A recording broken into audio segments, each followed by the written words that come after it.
స్తోత్రం కలుగునుగాక. చిన్న సమాచారం, జరిగిన సంఘటన.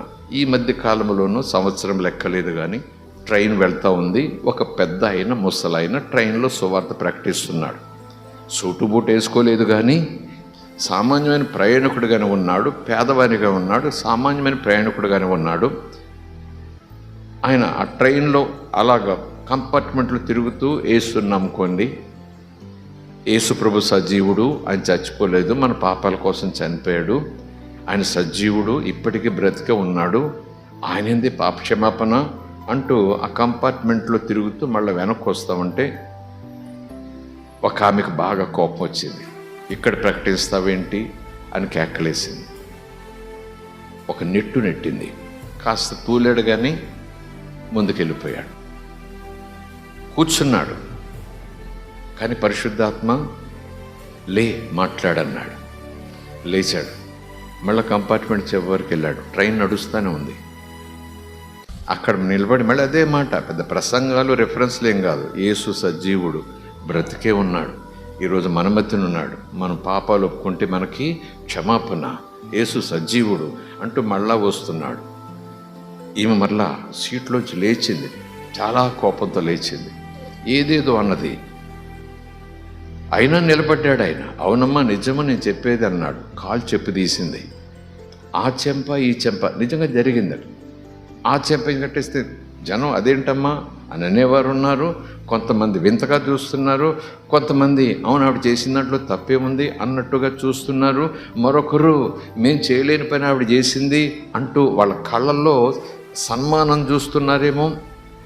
టపటపటప చెప్పుతో కొట్టేసింది. ఎన్నిసార్లు చెప్పాలి నీకు ఈ కేకలు వేయొద్దని, చెప్పొద్దని అసలు అంటూ అలాగును కొట్టింది. అవమానం. ఆగాడు కాసేపు. అలా ముందుకెళ్ళాడు. మళ్ళీ పరిశుద్ధాత్మ అన్నాడు కంటిన్యూ. మళ్ళీ ఆ మూల నుంచి ఆగి దవడ చదురుకుంటూ కళ్ళజోడు మళ్ళీ సరి చేసుకుంటూ పెద్ద ఆయన ముసలాయన. యేసు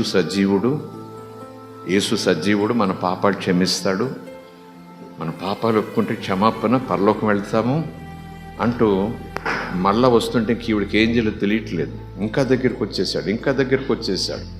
ఆమెకు తీవ్రంగా అలా ఇచ్చింది. ఇంకా చాలా మరి పీక్ పట్టుకుంటుంది ఏంటో తెలియదు.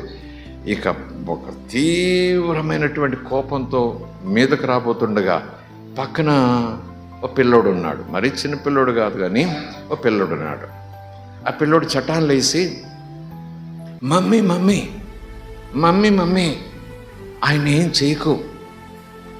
చేయకు, ఈయన్ని యేసుప్రభువే పంపాడు ఇక్కడికి అన్నాడట. ఆమె వెంటనే ఏడుస్తూ ఆ ముసలాయన కాళ్ళ మీద పడిపోయిందంట.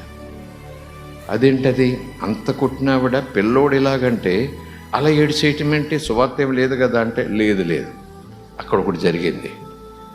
ఎందుకంటే ఇంకా అతను ఏదో చేయాలని ప్రయత్నం చేస్తున్న ఆమెకు ఈ పిల్లోడు అడ్డొచ్చాడు.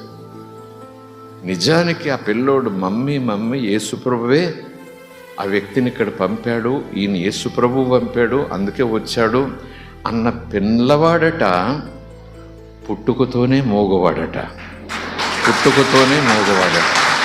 ప్రైజ్ ది లార్డ్, హల్లెలూయా,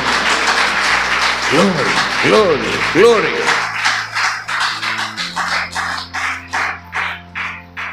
ఆమెకి ఇంకా కాళ్ళు చేతులు వణికిపోయాయి.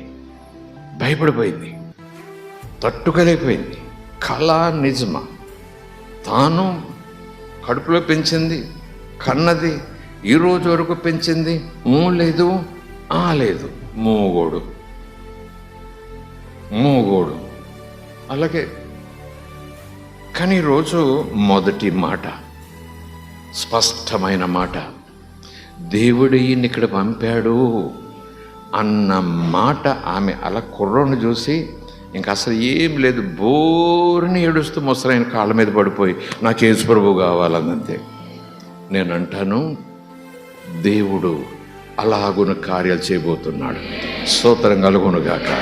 ప్రభు కోసం మనం నిలబడాలంటే ఓపికతో నిలబడాలి, సహనంతో నిలబడాలి, తట్టుకుంటూ నిలబడాలి, ఓచుకుంటూ నిలబడాలి. మనం చేసేది చేసుకుంటూ పోవాలి. మనం ఏమి కూడా చేతులు వేయాల్సిన పని లేదు, నూనె జల్లాల్సిన పని లేదు, 10,000 ఇవ్వడం మీకోసం ప్రార్థన చేసిన పని లేదు. ఆయన చెప్పినది పరిశుద్ధాత్మ ప్రేరేపణతో చేసుకుంటూ పోతుంటే ఆయన నీ కూడా వచ్చి తన శక్తిని విడుదల చేస్తూ ఉంటాడు. రాబోయే దినాల్లో ఇంకా కుమ్మరించేస్తాడు ఆయన, చాలా కుమ్మరించేస్తాడు ఆయన. అవకాశం ఆయనకి ఇవ్వాలి, అవకాశం యేసయ్యకి ఇవ్వాలి. యేసయ్యకి ఇవ్వాలంటే ఆయన కోసం నువ్వు నిలబడాలి. ప్రైజ్ అలాడ్ హల్లెలూయా. పారిపోతే కుదరదు, నువ్వు నిలబడాలి, మౌనంగా నిలబడాలి. యేసు సజీవుడని చెబుతూనే ఉండాలి. దేవుడు కార్యములు చేయకపోతే ఆయన అడగాలి. ప్రైజ్ అలాడ్ హల్లెలూయా. దేవుని మనకి స్తోత్రం.